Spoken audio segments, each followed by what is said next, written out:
नमस्कार दोस्तों, स्वागत है आपका पीएस पावर के आज के इस वीडियो में। दोस्तों आज से हम लोग कुछ ट्यूटोरियल शुरू करने वाले हैं जिसमें आप सीखने वाले हैं कि बैटरी पैक को आप किस तरह से डिज़ाइन कर सकते हो, जिसे हम लोग दो तरह के एग्जाम्पल के साथ समझेंगे। एक एग्जाम्पल लीड एसिड बैटरी के साथ होगा और दूसरा एग्जाम्पल लिथियम आयन बैटरीज के साथ होगा।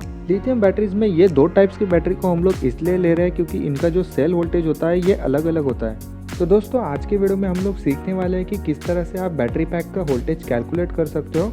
हम लोग वन बाय वन देखेंगे। पहले लीड एसिड बैटरी के साथ शुरू करते हैं। दोस्तों लीड एसिड बैटरी का जो वोल्टेज होता है ये 12 वोल्ट होता है। तो चलिए 12 वोल्ट के साथ अभी हम लोग बैटरी पैक को डिज़ाइन करते हैं। दोस्तों मान के चलिए आपको 60 वोल्ट के बैटरी पैक को डिज़ाइन करना है, जिसे हमें लीड एसिड के बैटरी के साथ बनाना है। दोस्तों सबसे पहले हमें ये कैलकुलेट करना होगा कि कितने नंबर ऑफ सेल्स हमें सीरीज में कनेक्ट करने हैं। दोस्तों बैटरीज में सीरीज कनेक्शन का मतलब यह होता है कि आपको बैटरी के नेगेटिव टर्मिनल को दूसरे बैटरी के पॉजिटिव टर्मिनल के साथ जोड़ना है। इसे हम लोग सीरीज कनेक्शन कहते हैं। पर दोस्तों अभी तक हम लोग ये नहीं जानते कि हमें कितने 12 वोल्ट के लीड एसिड बैटरीज को सीरीज में जोड़ना है। चलिए इसे अभी हम लोग कैलकुलेट करते हैं। दोस्तों यहाँ पर आपको एक सिंपल कैलकुलेशन करना है, जैसे कि बैटरी पैक का जो 60 वोल्ट है इसे हम लोग डिवाइड या भागाकार करेंगे लीड एसिड के 12 वोल्ट के साथ, जिससे हमें यह पता चलेगा कि कितने लीड एसिड बैटरीज की हमें जरूरत है, जिससे आप 60 वोल्ट का बैटरी पैक बना सकते हो। यानी कि अगर आप दोस्तों 60 को डिवाइड करेंगे 12 से तो आपको 5 आंसर मिलेगा। ये 5 आंसर आपको यह बताता है कि आपको 5 लीड एसिड बैटरीज की जरूरत है आपको सीरीज में जोड़ने के लिए। तो दोस्तों ये हमारा काफी सिंपल कैलकुलेशन था लीड एसिड बैटरीज के साथ। तो चलिए आगे बढ़ते हैं, लिथियम आयन बैटरीज के साथ भी करके देखते हैं। दोस्तों सबसे पहले हम लोग लिथियम कोबाल्ट ऑक्साइड बैटरी का एग्जांपल लेंगे। लिथियम आयन बैटरीज में और लीड एसिड बैटरीज में काफी फर्क होता है। उनके केमिस्ट्री में, उनके वोल्टेज में आपको काफी सारा डिफरेंस देखने को मिलेगा। लिथियम कोबाल्ट बैटरी एक तरह से सिलेंड्रिकल सेल होता है, जिसे हम लोग 18650 के नाम से जानते हैं। 18650 से बैटरी के सेल डायमेंशन को दर्शाता है, जैसे कि 18 यहाँ पे डायमीटर को और 65 यहाँ पे सेल हाइट को दर्शाता है। इस सेल की डाटा शीट को अगर आप देखेंगे तो आपको पता चलेगा कि यहाँ पर आपको दो तरह की वोल्टेज दी गई है, जिससे आप कंफ्यूज हो सकते हैं। तो चलिए अभी हम लोग इसे समझते हैं। तो अभी यह वीडियो का सबसे इम्पोर्टेंट पार्ट है, जिसे आपको ध्यान से समझना है। दोस्तों यहाँ पर आपको ध्यान में रखना है कि लिथियम आयन बैटरीज को कभी भी बैटरी पैक बनाते वक्त हमेशा नॉमिनल वोल्टेज का सिलेक्शन करना होता है। जैसे कि डाटा शीट में अगर आप देखेंगे तो यहाँ पर हमारा नॉमिनल वोल्टेज 3.6 वोल्ट है।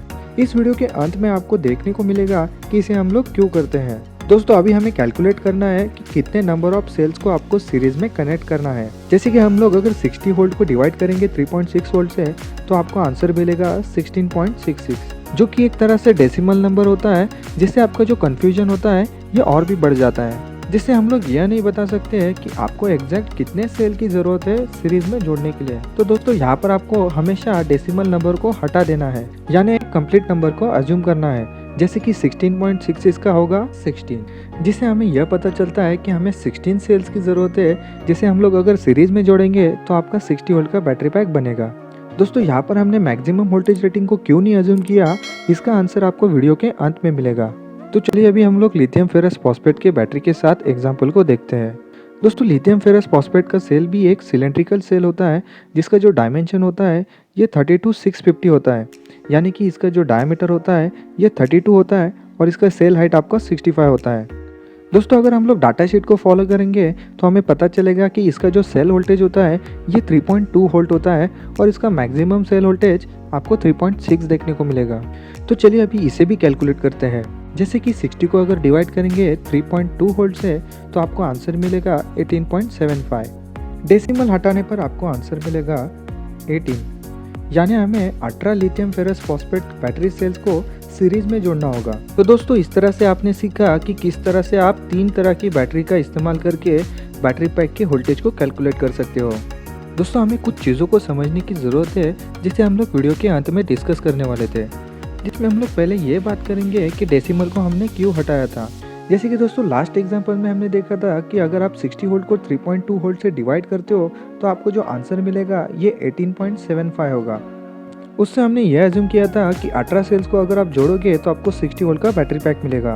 18 को अगर हम लोग दोस्तों मल्टीप्लाई करेंगे 3.6 वोल्ट के साथ, जो कि lithium ferrous phosphate battery cell का एक मैक्सिमम वोल्टेज होता है, तो आपको पता चलेगा कि बैटरी का वोल्टेज आपको 64.8 मिलेगा, जो कि एक सही वोल्टेज होता है। क्योंकि मार्केट में अगर आप BMS को देखेंगे यानी बैटरी मैनेजमेंट सिस्टम को देखेंगे तो आपको 18S कॉन्फ़िगरेशन वाला BMS ज़्यादा देखने को मिलेगा। इसी कारण दोस्तों हमें 19 की जगह 18 नंबर ऑफ सेल्स को कंसीडर करने की ज़रूरत है। और दूसरा दोस्तों यह था कि हमने मैक्सिमम बैटरी सेल वोल्टेज को क्यों कंसीडर नहीं किया। जैसे कि दोस्तों अगर हम लोग 60 वोल्ट को डिवाइड करते हैं 3.6 वोल्ट से तो आपको 16.66 ये नंबर मिलेगा। और डेसिमल हटाकर हम लोग 16 को मल्टीप्लाई करते हैं 3.2 वोल्ट से, जो कि एक नॉमिनल वोल्टेज रेटिंग है, तो हमें 51.2 वोल्ट ऐसा आंसर मिलेगा, जो कि BMS के साथ मिसकन्फिगरेशन करेगा। तो दोस्तों आपको ध्यान रखना है कि लिथियम बैटरी पैक को डिज़ाइन करते वक्त हमेशा आपको नॉमिनल वोल्टेज रेटिंग के साथ कैलकुलेशन करना है। और इसके नेक्स्ट वीडियो में हम लोग सीखेंगे कि किस तरह से आप बैटरी पैक के एम्पेयर हावर को या कैपेसिटी को कैलकुलेट कर सकते हो।